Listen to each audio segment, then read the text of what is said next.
Bro, cepatlah jom turun. Aku nak shoot konten dapat Kaabah ni. Cahaya dapat Kaabah tu tengah cantik sekarang. Oh, memang. Jomlah kalau ambil gambar video. Kan nak pergi Kaabah, nak buat ibadah. Kenapa kau nak shoot konten pula? Dua-dualah. Ini kenangan bro. Susah nak dapat. Kau masuk pula sendal dia. Ambil. Kadang kenangan ni tak perlu pun shoot dalam phone. Kadang yang kenangan paling mahal tu yang terasa dalam hati. Tapi sayanglah kalau tak rekod.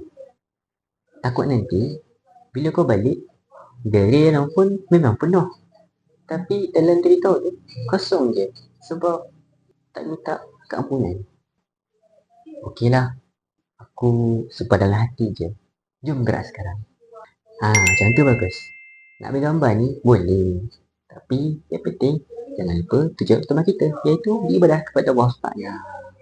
Jomlah.